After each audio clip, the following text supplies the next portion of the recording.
Welcome to triple X academy. அனைவருக்கும் வணக்கம்.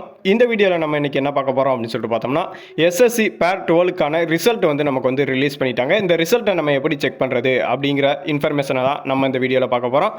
வீடியோவை ஸ்கிப் பண்ணாமல் பாருங்கள். வேறு எதுவும் டவுட்ஸ் வந்து உங்களுக்கு இருந்துச்சு அப்படின்னு சொல்லிட்டு பார்த்தீங்கன்னா நம்மளுடைய கமெண்ட் பாக்ஸில் கமெண்ட் பண்ணிடுங்க.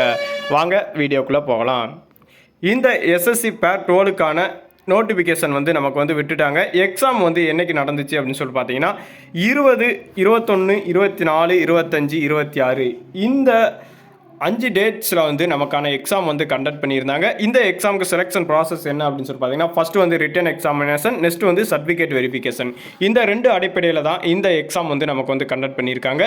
இதுக்கான எக்ஸாம் வந்து கிளியர் ஆகிடுச்சு. அதுக்கான ரிசல்ட் வந்து நமக்கு வந்து பப்ளிஷ் பண்ணிட்டாங்க. அதை பற்றின ஏ டு இன்ஃபர்மேஷன் தான் நம்ம இந்த வீடியோவில் பார்க்க போகிறோம்.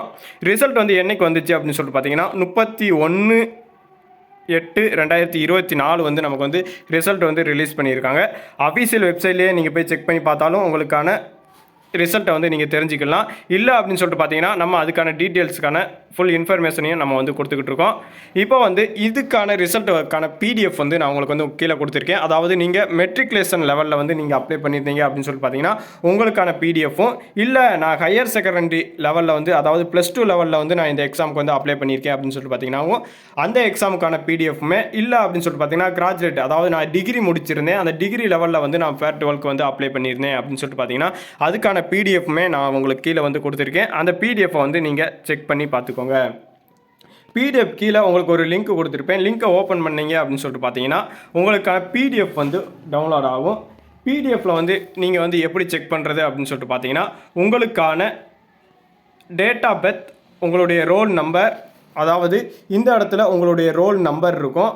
இந்த இடத்துல உங்களுடைய நேம் வந்து ஷோ பண்ணி காட்டியிருப்பாங்க. அதாவது நேம் வந்து இந்த இடத்துல இருக்கும். இந்த இடத்துல வந்து உங்களுடைய டேட் ஆஃப் பர்த் வந்து கொடுத்துருக்காங்க பாருங்களேன். இப்படி தான் நீங்கள் வந்து இந்த இடத்துல வந்து செக் பண்ணுறாப்புல இருக்கும். நெக்ஸ்ட்டு வந்து உங்களுக்கான நேம் வந்து நீங்கள் செக் பண்ண முடியலை அப்படின்னு சொல்லிட்டு பார்த்தீங்கன்னா மேலே பிடிஎஃப் ஓப்பன் பண்ணோடனே இந்த இடத்துல செர்ச் அப்படிங்கிற ஆப்ஷன் இருக்கும். அந்த செர்ச் அப்படிங்கிற ஆப்ஷனை வந்து நீங்கள் கிளிக் பண்ணீங்க அப்படின்னு சொல்லிட்டு பார்த்தீங்கன்னா உங்களுடைய கால் டிக்கெட்டில் இருக்கிற நம்பரை வந்து நீங்கள் வந்து என்ட்ரி பண்ணீங்க அப்படின்னு சொல்லிட்டு பார்த்தீங்கன்னா என்ட்ரி பண்ணி இந்த இடத்துல செர்ச் அப்படிங்கிற ஆப்ஷனை கொடுத்தீங்கன்னா நீங்கள் வந்து டோட்டல் ஆஃப் நம்பர் வந்து எங்கே கொடுத்துருக்கீங்க அப்படின்னு சொல்லிட்டு உங்களுக்கு வந்து இந்த இடத்துல தெரியும். உங்களுடைய நேம் வந்து இருக்கா இல்லையா அப்படிங்கிறதையும் நீங்கள் வந்து இந்த இடத்துல வந்து நீங்கள் செக் பண்ணி பார்த்துக்கலாம். நீங்கள் இந்த எக்ஸாமில் பாஸ் ஆயிருந்தீங்க அப்படின்னு சொல்லிட்டு பார்த்தீங்கன்னா நம்மளுடைய கமெண்ட் பாக்ஸில் கமெண்ட் பண்ணிடுங்க. நெக்ஸ்ட் வர நண்பர்களுக்கு ஒரு மோட்டிவேஷனாக இருக்கும். உங்களுடைய பெர்ஃபார்மன்ஸ் வந்து எப்படி இருந்துச்சு, எக்ஸாமில் எப்படி வந்து நம்ம வந்து கிளியர் பண்ணியிருக்கோம் அப்படிங்கிறதையும் நீங்கள் வந்து நம்மளுடைய கமெண்ட் பாக்ஸில் கமெண்ட் பண்ணிடுங்க. இப்போ தான் நம்மளுடைய சேனலுக்கு நீங்கள் புதுசாக வரீங்க அப்படின்னு சொல்லிட்டு பார்த்தீங்கன்னா நம்மளுடைய சேனலுடைய பிளேலிஸ்ட்டில் இன்ஃபர்மேஷன் வீடியோஸ் அப்படிங்கிற பிளேலிஸ்ட்டில் வந்து நம்ம வந்து இந்த இன்ஃபர்மேஷன் எல்லாத்தையும் ஷோ பண்ணிட்டு வரோம். நீங்கள் எதுவும் எக்ஸாமுக்கு வெயிட் பண்ணிவிட்டு வேறு எதுவும் இன்ஃபர்மேஷன் வந்து உங்களுக்கு தெரியாமல் இருந்துச்சு அப்படின்னு சொல்லிட்டு பார்த்தீங்கன்னா நம்மளுடைய கமெண்ட் பாக்ஸில் கமெண்ட் பண்ணிடுங்க. அதுவே ஜாப் அலாட் அப்படிங்கிற பிளேலிஸ்ட்டில் வந்து கரண்டில் இருக்க ஜாப்ஸை வந்து நம்ம வந்து கொடுத்துக்கிட்டு வரோம். நீங்கள் எந்த ஜாப்புக்கு எலிஜிபிலிட்டியோ அந்த ஜாப்புக்கு நீங்கள் பார்த்து அப்ளை பண்ணிக்கலாம். நன்றி, வணக்கம்.